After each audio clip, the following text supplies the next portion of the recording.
Yeah, hey, Taylor Swift, this is that video I said I was going to send you. Anyway, I'm starting it now. I've been sitting in this spot for roughly 20 minutes, just thinking about what I should say or not say and all of this stuff. But anyway, I'm in a real somber place. Just wanted you to know, I try to be a little goofy, jovial, and whatnot, but that's just not where life has me right now. I did want to show you where we are right now before I discuss too much with you. This is a spot. This is right outside my property where I live. I kind of had to walk away from where I was. I couldn't do it at my house. Had an argument with my mom and my dad, and I wasn't exactly real nice with them. I was talking to them about some of my ambitions and what their dreams were, and kind of a lot of conflict between us right now. So we're not on the same wavelength. But anyway, this spot where I'm at right now, just so you know, this was a long time ago. This is where I run. So right through here and all the way through there is my typical running spot where I go running. But years ago, when I was writing Cowboy Alien Diaries, I thought I was going to die. I actually came out here to this spot. It actually was like right here. So, right in this area right here. I asked God for an extension of life so I could finish writing the script. So it was about 2008. I don't know what it was. I just felt like I was going to die. It was literally in the middle of it. It was a supernatural Western thriller. I think I told you a little bit about it. Now, the story is about a son of a pastor who goes to the Colorado frontier, and he brings his troubled wife with him, and they end up having these demonic visitations, and there's children get taken by aliens, and it's a weird story. But when I was here, I asked God for an extension of life so I could finish it. I didn't think I'd be able to finish it. It sounds weird. I don't know if you ever had one of these feelings where you really thought you were going to die, but I did. And anyway, it didn't happen, obviously. I mean, lived many years, finished that script and many others, but I don't know, I'm just out here, and I wanted to start the video at this spot. Just kind of mirrors where I'm at now. Just feel I'm in a really weird place, so expecting a lot of goofiness and stuff like I was doing in my room and stuff like that from previous videos. This won't be the case in this video. So, but I feel like it's incumbent on me, since I've done all this stuff trying to reach out to you, reaching out over here. You can't even see what I'm doing. Reaching out to you, to where you're at, in hopes that you'd want to read some of my scripts. I think at some point you got to explain, well, what kind of person is this? And, I felt it was my job to do that. Then I start walking here. I can hold the phone and do it and get a little exercise into. This is like I said, my usual running spot. Anyway, the reason why I'm in a big quandary, my life just is in a weird place right now. My parents are in a really weird place. My dad I think he's got Alzheimer's, and it's not good. I live with my parents, so it sounds kind of strange. Almost 52-year-old guy, but I've done that most of my life. I lived in Boise for a while. I was by myself, and I think I lived in Everett by myself, and no, I was with another lady. I rented a room from her.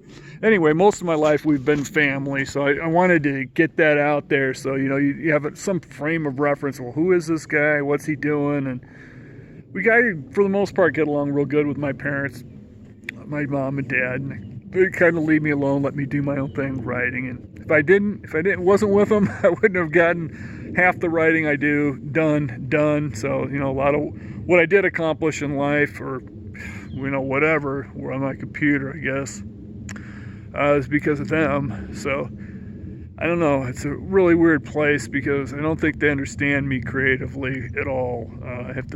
It's very foreign. If you have artistic bends, I don't know who else would read this video or watch it besides you, but you're all welcome. I'm sick of being a mystery to people. So, at least I'm trying making an attempt to bridge the gap, at least be human, and at least share where I'm coming from, so it's not such a mystery. But my dad is in a bad place. His mind is not good. My mom and him went to Tennessee. They're thinking of moving there, so they went on a vacation. They were going to check it out, and they had a friend that they were going to see there, but they had to cut their vacation short because my mom couldn't handle my dad. It's not good to hear. I didn't know how bad it was till I got home on Monday, and I got home from work, my first day of work on Monday. She was just wasted. I mean, she was drained. And she said she is having a hard time handling him, in that. And she's a 72-year-old woman, so that's understandable. My parents aren't spring chickens. They're they're 70s, but I don't know. I was real shaken after I saw my mom. When you see your mom and her eyes that they're worn out, it's not a good sign. I don't wish that on anybody. I don't wish that on my worst enemy. I would never want them to see that in their parents. It's just not good. But my dad is pretty oblivious. He just, I don't know, when you have problems like that, you get more childlike. I don't know if you can identify, if you've ever seen that stuff. I mean, I'm getting new to it. I mean, not that I'm used to just seeing my dad as this big, strong guy. I had a problem with him about a month ago or so, a month and a half, where everybody left and I was with him alone in the house and I was unemployed. I think I was writing, and probably Kathy Smith Conquers DuBose. I don't remember. Maybe it was Praetorium. It's one of the two. Anyway, I'm writing. All of a sudden, he just wants to run the chainsaw. I'm making this up. 75-year-old guy. I'm going out there. I'm going to start cutting limbs. And I'm going, dude, you can't do that. So I had to go out there and jump out there and do it. And he was just being totally irrational. And, it's weird. When you got to watch out for your parents and stuff, it's kind of where I'm at. Now, my mom she's got all her faculty. She's a strong Christian, but she's 72 years old, it's a lot to ask. And, I'm the firstborn, so there's my brother. He lives with us too. We're all kind of there. His wife and 2 kids, they're not in the same house. My dad got them a place right off, but they were all in the same property. But he's not in really a good position to help them out. He's got a wife, but they both have to work because they don't make enough money. Anyway, it's just really weird when you see your mom shaking, and that's where I was on Monday. When you see that, you never want to see that. I know you wouldn't want to see that for your mom, and I don't know what your mom's like. She looks like a real nice person, but mine is the best. I couldn't ask for a better mom. She's spirit-filled, and she loves God, and she's maintained the house. She does gardening. She's a great love of my life, but in the same way, I don't know. It's just weird when your parents get older and you have to start thinking you have to get more involved with their life and make decision making. Like, I'll give you an example with my father. My mom had to take his attorney, something with his power of attorney, so she could make decisions for him. That's not good. That's like surrendering your will to somebody else, and he's just making mistakes with bills, and it's not good. Anyway, they're thinking about moving to Tennessee. I don't know what's going to happen. Like I said, my dad is I don't know if he's going to get better, his mind, or it's just going to get worse. And it's weird because I got all these ambitions. I want to, break into the movies and be a screenwriter. But even if I was that, typically they're not out front and doing all this stuff. Even writers, you can kind of have your own little life. So, I did want you to know sort of what's going on in my family. Not that, I'm trying to make you feel weird or whatever, but, when people start conversing with you, you should at least know something about them, at least where they're coming from. And, even if it's a bad story, at least you know their story. I've been on the internet and stuff and Facebook and all these places. You really don't know people. And, for the first time I thought I was talking to you a few years ago, I thought that was the best policy. Just try to not get her to know you. Just get her the script and just leave it at that. And, if it works, it works. Because I didn't think I could ever hang in your world. I just didn't think it would happen. I just figured it would be it would never happen. I just figured you were too cool, and I was just, too much of a geek, a goofball loser, do the loser sign. I don't care if people call me a loser or whatever. It doesn't really bother me. In fact, I tell my brother's kids, go ahead and do it. Found that a lot of people need a bad guy, somebody to punch. You get used to it, and if it makes people happy, if that's what it takes. Some people are just like that. They need somebody to punch, so I let my brother's kids beat on me quite often. But I just wanted to let you know where I'm coming from. It's not a good place right now. I hate my job. I've hated all my jobs for, I don't know. Hexcel was kind of fun, and OMAC was sort of fun for a little while, but most of my jobs, the one I got now, is nothing to speak of. just running a forklift in a bottle company. It's what I started doing. I'm just doing it to make money at this point. At some point you have to do, you have to put something on the table. You have to have money for bills and all that. So, I've done all these jobs and they're just not creatively fulfilling. And, I think a lot of people don't understand that. I think you might, I know that you've been in the industry a long, long time, but I know that you've also been exposed to artists they're trying to make it and, that are like that. So I think of all the people, you'd understand, just frustration dealing with, I don't want to say common people because God made everybody, I try to look for the good in everybody. Hey, this person's got this kind of skill or that kind of skill. That's pretty cool. It's totally not like me, but it's, I admire other people's skills and their life experience. I try not to be judgmental of people. Well, there we are. Or the running trail there. I try not to be judgmental of people because, I don't walk in their shoes. I don't know what their story is. I don't know your full story. I don't know, your boyfriend or your mom and dad. And it's not really, unless they decide to let me in their life, it's none of my real business,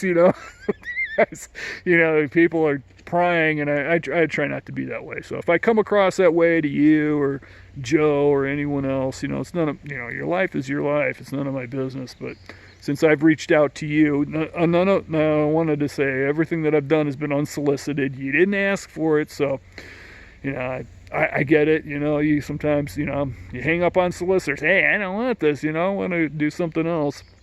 And I understand if that's how you are, that's how you are, and no hard feelings. I don't, if you reject all my ideas and all the stuff that I've presented, that's your prerogative, and I didn't live your life, and I don't have your ambitions, and I hope you're in a good place and doing good things. I wish good things on you, even if we never connect or nothing like that happens. And anyway, I just get down. It seems like it's the story of my life. It's like down. It's like shoot. But you gotta try to pick yourself up. Just I got this job. Anyway, I may end up moving to Tennessee. My parents are talking about it. They want to sell the property. This is my dad's dream back here. Just beyond those trees is our property, and that's his dream. And just even 25 minutes ago, I was on the porch with him, and he said, all of this could be yours. You could be running all this. And I actually had a dream of that long time ago about changing the property he bought many years ago and into a farm. And, God never brought me a wife or a girlfriend or, romantic interest like that. So I kind of, I was going, it's not really for me.